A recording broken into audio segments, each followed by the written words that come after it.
রামনবমী উপলক্ষে ভক্তদের ভিড় উপচে পড়বে কাকিনাড়ার মাদ্রাল হনুমান মন্দিরে।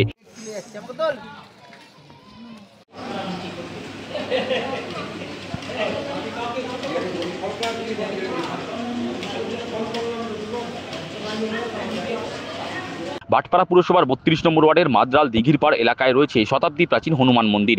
এখানে রয়েছে পবনপুত্রের সাহিত্য কিংবা বিশ্রামরত মূর্তি। গোটা দেশে হনুমানজির এই ধরনের মূর্তি অত্যন্ত বিরল। নিত্য পুজো হয় এই মন্দিরে। তবে প্রতি মঙ্গলবার দূর দূরান্ত থেকে আগত ভক্তরা এই মন্দিরে ভিড় জমান। কথিত আছে ভক্তদের মনস্কামনা পূরণ করেন পবনপুত্র। তাছাড়া বিপদ থেকেও হনুমানজি ভক্তদের রক্ষা করেন। রবিবার রামনবমী উপলক্ষে এখানে ভক্তদের ঢল নামবে। বিভিন্ন দিক থেকে রামনবমী শোভাযাত্রা থামবে এই মন্দিরের সন্নিকটে। মন্দিরের সেবায়িত অরুণ সিংহ জানান, রামনবমী উপলক্ষে এবারে মন্দিরে ভক্তদের ভিড় বাড়বে। অপ্রীতিকর পরিস্থিতি এড়াতে প্রশাসনের তরফে কড়া নজরদারি বন্দোবস্ত থাকবে। তাছাড়া দর্শনার্থীদের সুবিধার্থে মন্দির কমিটি নিযুক্ত প্রচুর স্বেচ্ছাসেবক মন্দির চত্বরে ঘুরে বেড়াবে। মন্দির কমিটির মেডিকেল টিমও থাকবে। রাস্তার ধারে ক্লাব প্রতিষ্ঠানগুলোকে জলছত্রের ব্যবস্থা করতে বলা হয়েছে। পাশাপাশি বিভিন্ন জায়গায় পুরসভার জলের গাড়িও থাকবে। আর যে পুলিশ আধিকারিক আছেন তারকে আমরা অ্যাপ্লিকেশন দিয়েছি, পুলিশ কমিশনারকে অ্যাপ্লিকেশন দিয়েছি, ব্যারাকপুর পুলিশ কমিশনারকে। তারা আশ্বাস দিয়েছেন, আশ্বস্ত করেছেন আমাদের যে তারা সম্পূর্ণ নিরাপত্তা ব্যবস্থা রাখছে। প্রতি বছরই থানা থেকে আমাদের এখানে পুলিশ অফিসার এবং ২-৩ জন পুলিশ অফিসারের নেতৃত্বে পুলিশ টিম থাকে, প্রায় ২০-২৫ জনের পুলিশ টিম থাকে। এবছরও থাকবে, এবছর আরও বেশি থাকবে।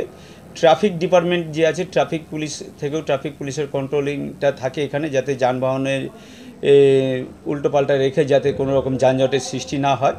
যানবাহনগুলোকে আমাদের মন্দিরের সামনে আনতে দেওয়া হয় না। মন্দিরের পূর্ব দিকে একটা স্কুল আছে, শ্রীরাম বিদ্যাপীঠ হাই স্কুল, ওই স্কুলের মাঠে পার্কিংয়ের ব্যবস্থা থাকে। আর আমাদের মন্দিরের দক্ষিণ দিকে একটা ক্লাব আছে, আমরা কজন ক্লাব, ওই মাঠে পার্কিংয়ের ব্যবস্থা থাকে।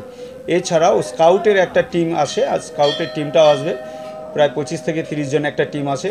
তারাও ভক্তদের নিরাপত্তার স্বার্থে নিরাপত্তার দায়িত্বে থাকে। শুধু নিরাপত্তা না, তারা দেখে কোনো ভক্তের কোনো রকম অসুবিধা হচ্ছে কি না, অসুস্থ হয়ে পড়ছে কি না, সেসব দিকেও খেয়াল রাখা হয়। আমাদের নিজস্ব একটা মেডিকেল টিম থাকবে এবং ভাটপাড়া পৌরসভা থেকে 2টো মেডিকেল টিম থাকছে, ফার্স্ট এড একটা টিম থাকছে, সেটা হচ্ছে আমাদের মন্দির একটা থাকছে, আর একটা এখান থেকে কাকিনাড়া যাওয়ার পথে, কাকিনাড়া রেল স্টেশনের মাঝখানে, প্রায় রেল স্টেশনের কাছে কাত্তানি মন্দির আছে, রথতলা কাত্তানি মন্দির, কাত্তানি মন্দিরেও একটা মেডিকেল টিম থাকবে। আর শুধু তাই না, পানীয় জলেরও ব্যবস্থা থাকছে। ভাটপাড়া পৌরসভা থেকে রাস্তায় যেখান থেকে র্যালিটা আসবে, প্রায় 4-4.5 কিলোমিটার দূর থেকে, সেখান থেকেও বিভিন্ন জায়গায় জলের ট্যাঙ্কের ব্যবস্থা, পানীয় জলের ট্যাঙ্কের ব্যবস্থা থাকছে। এবং আমরা এই অঞ্চলের বিভিন্ন রাস্তার ধারে যে সমস্ত ক্লাবগুলো রয়েছে, সমস্ত ক্লাবগুলোকে আবেদন জানিয়েছি, আবেদনপত্র দিয়েছি, যাতে তারা যত ভক্ত আসবে শ্রীরামজির শোভাযাত্রাতে, যাতে কোনো ভক্তের কোনো রকম অসুবিধা নয়, তাদের দিকে খেয়াল রাখা এবং পানীয় জলের ব্যবস্থা করা। যদি কোনো রকম অসুবিধা হয়, আমাদের যে এই অঞ্চলে যে সমস্ত অ্যাম্বুলেন্সগুলো আছে, সমস্ত অ্যাম্বুলেন্সের সাথে যোগাযোগ করা হয়েছে সংস্থাগুলোর সাথে। পৌরসভাকেও বলা আছে এবং পৌরসভার থেকে তার কথায় ভক্তদের নিরাপত্তার জন্য মন্দিরের চারদিকে সিসিটিভি ক্যামেরা লাগানো হয়েছে।